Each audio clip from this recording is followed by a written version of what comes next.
Today I'm teaching you how to make the only vanilla cake recipe you'll ever need. And if you like this video, don't forget to hit that like button and subscribe. Hey, you're watching Preppy Kitchen, where I, John Cannell, teach you how to make delicious homemade dishes to share with your family and friends. This cake will be ready before you know it, so let's get started. First off, set your oven to 350 and prep your 2 8-inch pans. You could also make this with 3 6-inch pans if you want. Gonna give the sides a nice bit of butter, a little for the bottom, and then just place that sheet right there.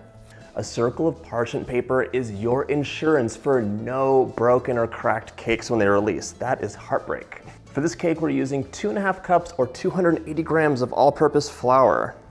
This cake will be the best if you measure your flour the right way, which is with a scale. If you're not using a scale, fluff the flour up and then sprinkle it into your measuring cup. Now we're adding 3/4 of a teaspoon of salt and 2 1/4 teaspoons of baking powder. Now we're gonna sift it up and whisk it out. Now we're gonna sift it out and whisk it up. Set it aside. Right, let's get that stand mixer. For this cake, we're using 3/4 of a cup or 170 grams of room temperature unsalted butter. And room temperature means you can press into the butter and it'll yield to the touch. We're gonna cream the butter up so it is nice and smooth before we add the sugar. And while we cream it up, we can crack 3 eggs into a small bowl. You do not want any shells in your delicious vanilla cake.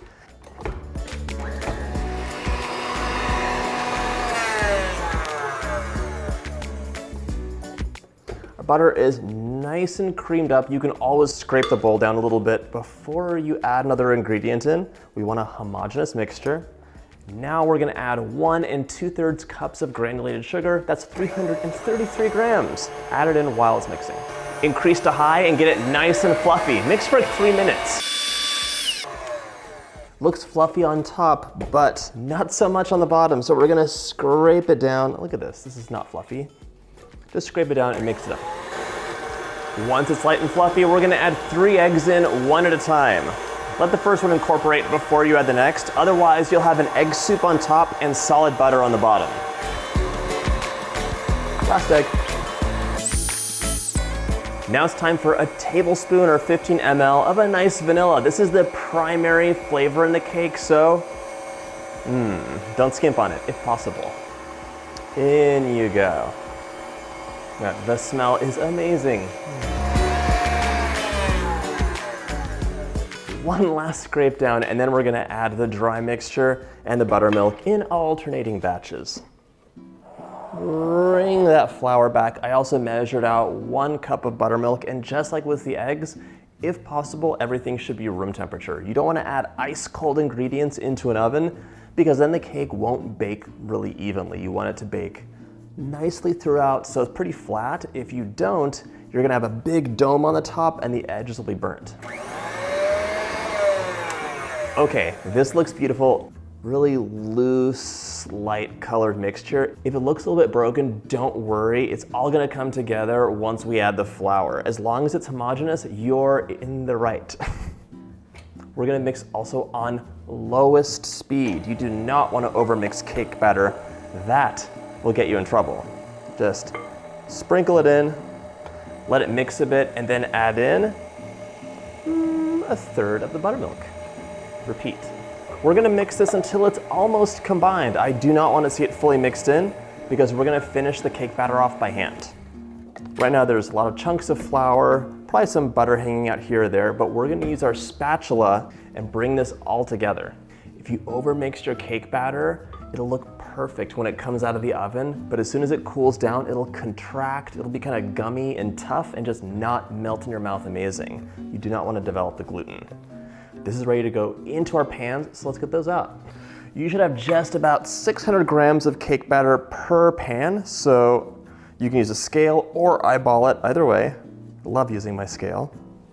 I'm only mentioning it because I actually get a lot of questions on how many grams of cake batter per pan, so that's the answer.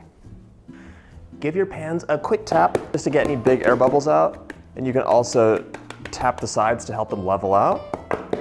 Then they go into the oven at 350, but I'm gonna use cake strips because I like my layers to be perfectly flat with no trimming because that's wasted cake. 350 for about 30 minutes. While my cake was cooling, I whipped up a batch of my simple vanilla buttercream. Click up here for that recipe. It is delicious and so easy. Right, before you use any buttercream, just use your spatula to press any air bubbles out so it decorates up nice and smooth. Transfer your frosting to a piping bag, and let's get to work. I'm working directly on a cake plate. Just add 1 dot of buttercream on the bottom. Place that cake layer in the center. We're gonna cover this with a generous layer of buttercream frosting. Give it a quick smooth just to even it out. Pop that second layer on. Sometimes you'll want to do a crumb coat because cakes can be crummy, but you don't really need to, so I'll show you. All you want to do is cover the cake in 1 layer of buttercream, and then you can smooth it out. It's gonna look perfect. The key is really for the cake to be cool. Use an offset spatula and just smooth the top of the cake out. Smooth the side. This cake actually looks fine to me, but I'm gonna finish it off with a really easy spiral pattern. All you need is a rounded tip spatula or any implement and a cake turntable if you have one. Otherwise, smooth it out or swoop it up. Let's finish this off with a sprinkle of sprinkles to the sprinkle drawer.